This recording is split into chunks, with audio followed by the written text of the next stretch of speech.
So, a major battle of the entire working class across Canada at this time is to have wages that keep up with inflation. We saw this, for example, with education workers, with nurses and healthcare workers, and many others. They're fighting for wages that increase with inflation in order to address that inflation. Meanwhile, the government claims that it's actually wages that cause inflation in order to attack workers.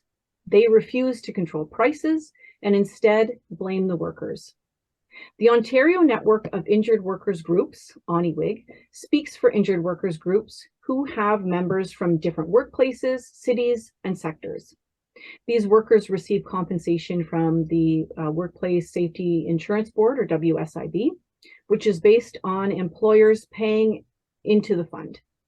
These workers are often not in the workforce any longer due to their injuries and get their livelihood from WSIB or from working menial jobs and then getting topped up from WSIB.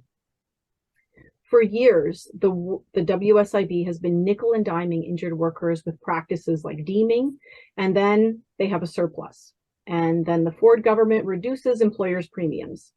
It's unconscionable how the government treats injured workers as things to be cheated. Today, we're speaking with Janet Paterson, president of the Ontario Network of Injured Workers Group and office manager for the Injured Workers Alliance of Canada, and Steve Mantis, the chair of the Research Action Committee of ONIWG, about how they're organizing to affirm the rights of injured workers. Thank you for joining us today. Thank you. Our pleasure. Can you tell us about ONIWG and how you're organized? We are a democratic organization. Basically, we have injured worker groups across Ontario. And we just had an election now just this past October. And from the out of the election, then we have Ontario, it's divided up into regions, and that's how we get areas there, and we make sure our board has representatives from each of the regions. And then as well, and from that, then the executive is elected. So basically, it starts with injured workers who are having workplace issues, issues with their compensation claim, and they get together and eventually groups grow out of it. There's commonalities. I mean, it could be the injury. It might be we have sectors where there's language that is the founding part of it. It could be the sector, the work sector even. That so there's no there's varying criteria that brings people together, but ultimately it's people who are stuck in the compensation system, and basically it's you suffer loss. Like we see mostly it's the people who have permanent long-term injuries that have really derailed their life a lot, and the losses that come with it, because then you're not only working with your injury and how it affects you within your family, but also you're at the mercy of the compensation board, and it's a tough place to be. Mm-hmm. Sure. How has the situation for injured workers changed during the pandemic? I would say isolation has greatly grown. We've groups that used to meet in person, they did not, I mean, it wasn't safe to do that. The Thunder Bay group, we were really fortunate because prior to the COVID, prior to it starting, we had started a Tuesday group in our office. And we had different things, we had a WSIB day. We had one session was wellness, one session was paint your pain, and then one session was a games. And we would rotate with that every week. So then when COVID came, it was kind of like, well, what are we going to do? So we thought, well, there's Zoom. Right. We took some time to learn how to Zoom, and we've been going since about May of 2020. We've been doing weekly sessions, so it's and we have people, we've got one fellow joining us from California. We have people on the West Coast. Like there's no, everybody is welcome. You know, it's a safe place. It's a learning place. We have a lot of knowledge, a lot of experiences that come together. So that has been a really good thing, and a lot of people have spoken very gratefully to the fact that there has been that session, because that has given them some of the association, the closeness that you get with other people that we've missed through COVID. I'm sure that's really important for people. And as you mentioned, you have some international people, but I'm sure just even though ONIWG is an Ontario organization, there obviously is that connection with the rest of Canada. And so I'm assuming that there might be also some of those connections that were made either because you had to go online, right? Or just because, you know, people kind of find like-minded groups. For sure. Yeah, the connection, you know, through Zoom, the electronic connection has really impacted folks a lot. Both, as Janet mentioned, you know, the physical isolation. You know, just a couple of months ago was the first time in 2.5 years we were able to get together physically, and people were so excited to be able to. Okay, I've been seeing you, you know, every week on the computer screen, but to be able to touch and hug and shake hands and share meals together is a really big part, you know, of us being human. And so we've missed that, but we really tried to create as much kind of support as we can through that electronic medium.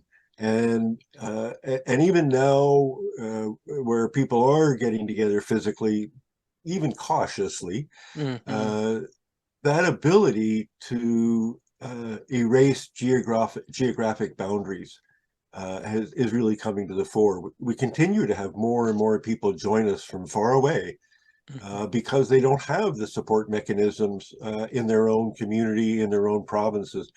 And they look to what we're doing in Ontario and go, geez, maybe we can do something like that in our area as well. And that applies as well to the United States. Later today, I have another meeting with activists in the United States. We've been meeting on Zoom for the last year and a half, and really wanting to build the capacity there as well to create a movement of injured workers to be able to stand up for their rights, have their say, and be participants in the democratic process. Awesome. So kind of talking about affirming your rights, your organization launched a court challenge on behalf of injured workers as a collective to get the WSIB to follow its own legislation regarding indexing of compensation to inflation that they are interpreting in a self-serving way. ONIWG is fighting to defend the rights of all workers who may find themselves injured at any moment and on workers' compensation. We congratulate you for taking that initiative.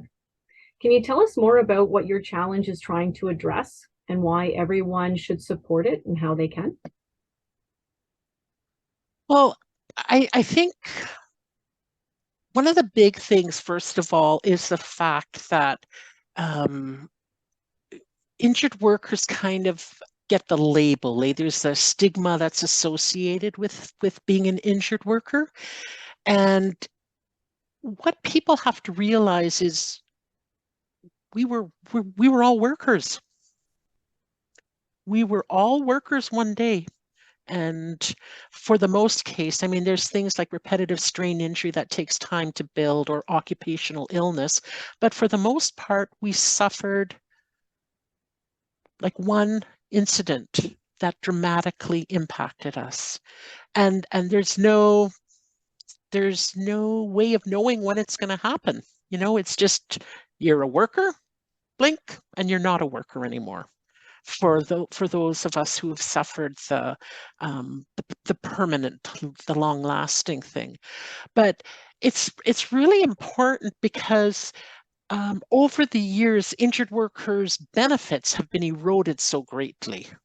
I mean, WSIB pays pays for loss of earning benefits to workers and their healthcare benefits and that they receive following an injury. They pay it by the premiums of employers and the benefits of the investments.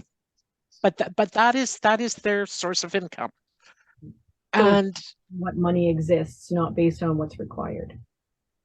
yes, but I mean, obviously, I mean, injured workers benefits we've got the infographic chart there where we see that it's like 50% less, more than 50% less now than say 2010 in benefits alone.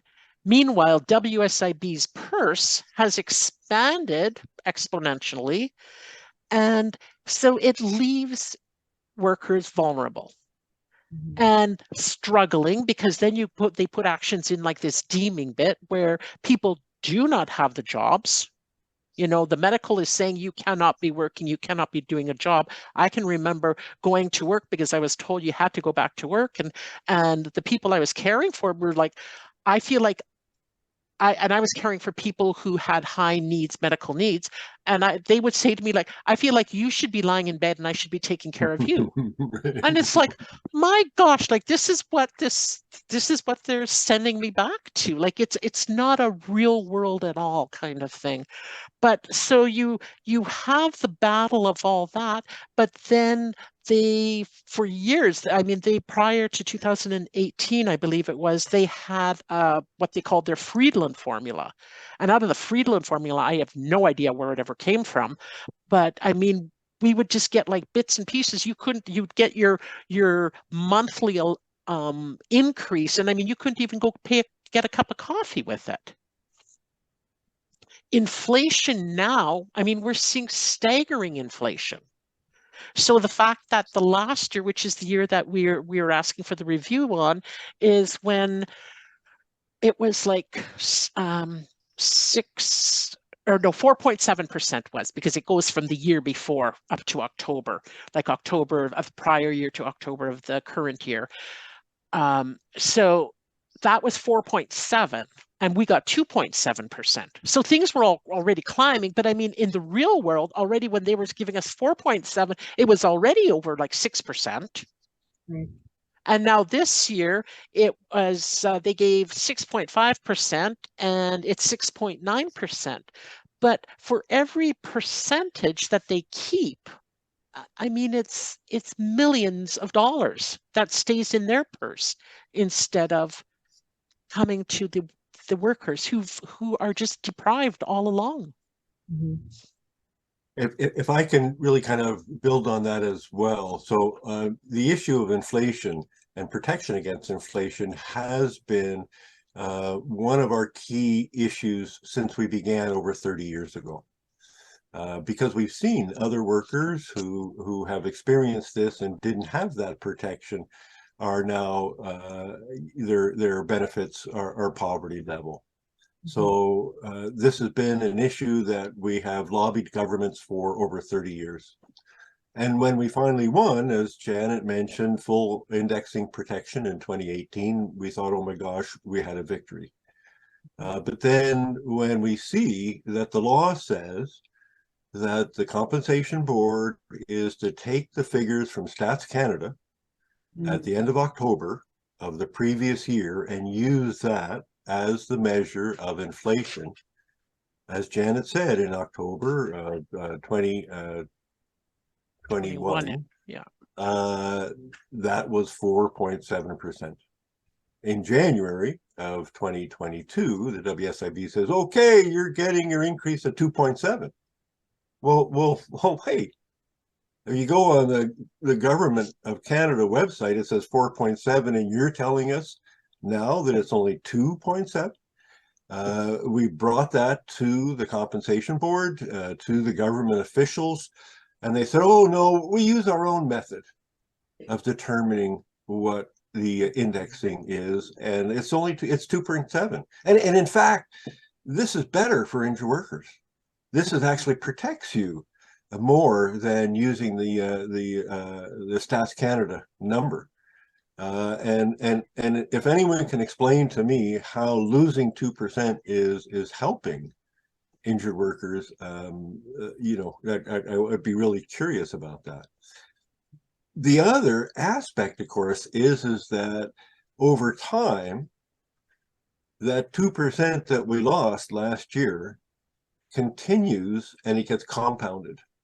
Right. So now we've got, you know, inflation running 7-8%. That's on top of that too. And every year, the loss that we experience in one year gets worse and worse and worse. And even if you look at, I just got, you know, I've got some RRSPs and I get a statement from the financial institution. And it says over the last 20 years, inflation has gone up 49%. Wow. 49%. I think our benefits have gone up about 20%. So, you know, you can see right there how the little bit loss of every year, like 2% doesn't seem like a lot, but when it's year after year after year, you can see how over time our benefits just continue to go down and down and down. And when you start with the situation as Janet was talking about, where workers are undercompensated in the first place, all kinds of mechanisms are used to say, oh no, you didn't really lose that much income, when in fact you did, and reduce the benefits you get. And then to have it lowered and lowered year by year is really what motivates us to bring this court case forward. And now are you like, so this 2.7% or 4.7, this was based on October 2021. Mm-hmm. So you're already even that year behind. Like, in addition to obviously they're finagling with the numbers, you have this, your inflation has gone up significantly even since the summer. That's right. And so here they are saying, well, no, we're going to do it our way. And I mean, like I said, we are already at the time of January of last year, we were already at such a high rate. That was when workers really needed it last year, because the inflation was so high in 2022. And the other thing you've got to realize too is that your earnings are based on the time of injury. So if you were injured many, many, many years ago, your basis, the base that they set your earnings at for your loss of earnings is what it was then. Okay. So your increase is only going to be what they give you through the rate of inflation. That's the only adjustment that you get. So even for people who are deemed, you know, say they got injured back when the minimum wage was, because that's what deeming usually is, unless it's a higher paying job, it's usually based on the minimum rate. Minimum wage right now is $15.50 an hour. Well, a lot of people have been were injured at maybe like $10 an hour. Right. So they're obviously, so they get deemed at $15.50. Their earnings were based on $10 an hour, and they're deemed at $15.50 an hour for 40 hours. They they don't even hit zero. Like there's no income left. Right. So it really is a frightful system, that it is not there for workers who have suffered permanent injury or illness. You know, the workers' compensation is our first social program in Canada. 1915. It's the longest standing program. And we look at that history, and over this last 30 or 40 years, it's been diminished and diminished and diminished, which is similar to what we see in the funding in our public education, in our public health care. These are all related issues. We really think all of us need to stand up and say, hey, we need the social protections that our forefathers, our ancestors fought for and gained. We need them. And we want to ensure that our governments are standing firm for us to protect us when we need that help. And that's whether here is a 5-year-old, you know, going to school that maybe has special needs, that needs that special care, or it's a worker or a person with a disability who is trying their best to be an active participant in their society, in their family, in their community, and in the workplace. Generally, employers don't want us. I mean, you look at the global numbers, people with disabilities are discriminated against steady. And then the stats are pretty much the same, whether you are injured at work or whether you have an injury from some unrelated incident or you were born with a disability. Employers generally say you're damaged goods, we're going to pick someone else. Not recognizing the power of diversity. Living with a disability means you have to problem solve things all the time in order to access the things that everybody else takes for granted. And you develop new skills and abilities and seeing things in a different way. And there is real benefit to that. So oftentimes our society is not recognizing the benefits that we can bring for all of us by ensuring that we're included and are able to live a decent and productive life. Mm-hmm. Absolutely. So it's amazing, we've kind of touched on this, that when it comes to workers, the government will pass all kinds of laws that violate our rights as outlined in the Charter. Yep. Like yep. In the case of education workers with Bill 120 or with Bill 28. And with injured workers, they interpret the law to basically screw injured workers. In other words, the law is not used to protect the people and affirm our rights, but to violate them legally. Yeah. Yep. And illegally. Figured out that it was illegal. You know, and when we, you're exactly right, Laura. And as we see that there's a purpose behind that, which is to really prioritize corporate profits over the welfare of the rest of the citizens of our province. You know, our taxation system over the last 30 or 40 years has seen the substantial burden of taxes placed on individuals and relieved from corporations. You know, they've had their tax rate lowered by like 60%. The same thing is happening in workers' compensation at the WSIB. Back in 1990, they were paying on an average of $3.20 per $100 of payroll. They're now down to $1.26.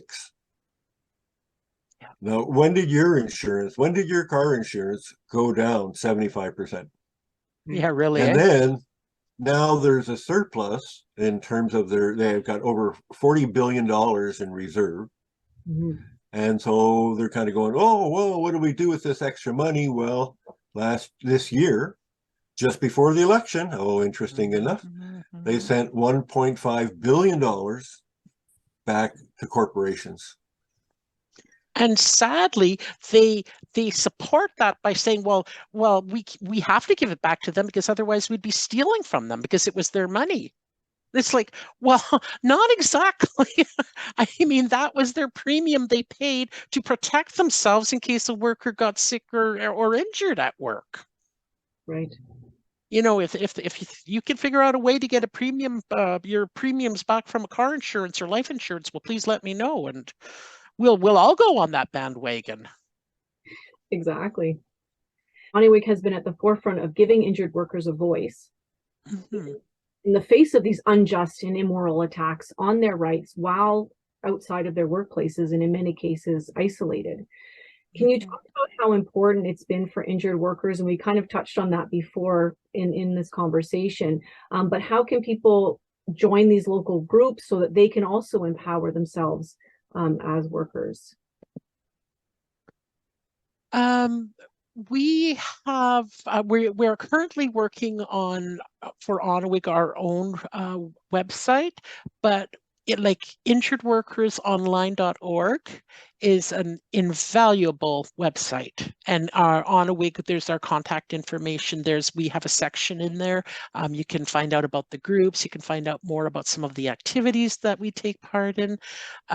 It is an amazing collection of all kinds of resources for injured workers and ill workers, and some of the different activities that happen, as well as so we kind of, the beginning part of our year is always kind of we get rolling with it because we start the new year, and then so February is last day of February is RSI, repetitive strain injury day, and then April 28th is day of mourning, and June 1st of this year, actually, it's the 40th anniversary of June 1st, which Injured Workers Day. Yes, and it recognizes the day. This year it'll be 40 years ago when at that time the government was wanting to take away the permanent pensions from injured workers who were receiving permanent pensions, because that's before January 1, 1990. Anybody who was injured, you got a permanent pension for life. Now we only get it till we're 65 years of age, your loss of earnings. But they were going to take it away, and there was over 3,000 people who went to the government office that day and for their meeting, and they actually had to hold it out in the lawn because there were so many people. Okay. So they didn't change it then. They did eventually change it, which brought in the age 65, that loss of earnings at that time. But it's 40 years this year, so it's going to be quite a celebration, I think, because with it, I mean, it's what we're fighting, but it's also the strength of the people. It's the as Finlanders, we would call it the sisu. I'm sure every nationality has their own word that speaks to that. Keep going, and it's what we have to do, because otherwise. Go ahead, Steve. Sorry. Yeah, that's okay. Another way to connect with us, we're here in Thunder Bay, Ontario, is through our website here, the thunderbayinjuredworkers.com. And on our website, you can learn about a number of our activities. The one is we meet every Tuesday morning from 10 until 12 on Zoom. You can see who some of the upcoming speakers are. It's both an education and support, where people get to share with other people who are going through the same thing. But we have experts coming on to talk about, some of the details and in-depth pieces around the workplace issues and compensation. There's an email address there as well. If you want to join in, you just send us an email. There's people from all over the country that are joining in now. It has become a real challenge for people in many communities where there is no organized group. But we really encourage you to reach out through other bodies, whether it's your place of worship, if you're a member of a union or a community group. Talk about these issues. It's a hard thing to do because of the stigma that Janet talked about. But we can't keep quiet any longer. We need to share some of the hardships that we've had to endure because the system has been so decimated by successive governments. We need to speak out and find each other. And it might be in your local coffee shops, where people gather, first thing in the morning, because they don't have a job anymore, and they're looking for that social contact. Share some of those experiences, learn from each other, connect with us by all means. And we're always happy to help folks start local groups in their own area to come together for that education and support. It's the same thing we did 40 years ago here in Thunder Bay. and it can benefit not only you in terms of that additional knowledge and support, reducing the barriers to isolation, but together we have put billions of dollars into the pockets of workers who are unemployed and living in poverty. And it's through our voices, our collective action, that we are able to make these positive changes for all workers in Ontario that can spread really across other jurisdictions as well. Mm-hmm. Fantastic. Is there anything else you'd like to add? I think the one thing we did mention the Canadian Injured Workers Alliance, and that is one thing we are finding is that Ontario isn't unique. Every single province we hear from collectively, not only through Canadian Injured Workers, Thunder Bay Injured Workers, Ontario Network, we get emails, we get phone calls. Everywhere, all across the provinces, they are all facing the same fights.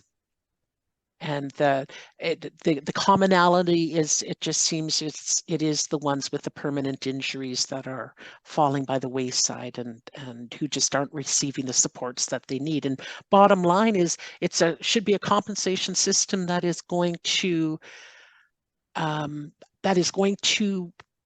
provide you with the supports so that you can have your best life. You know, we were at a meeting with the WSIB and we heard about a fellow who had lost in his accident. He lost both of his arms, and the president says, you know, they spent how many? It was a big number. I can't remember how much it was now, but he has, like, they gave him artificial arms on both sides and that is wonderful, because I mean, every single success story is a success story. That's all we want for people. But the thing is that what we don't, like, if you did it for one person, why aren't you doing that for every person? Because that is what you are mandated to do. That is what workers, when they signed and said, we will give up the right to sue to you, but in exchange, this is what you're going to give us.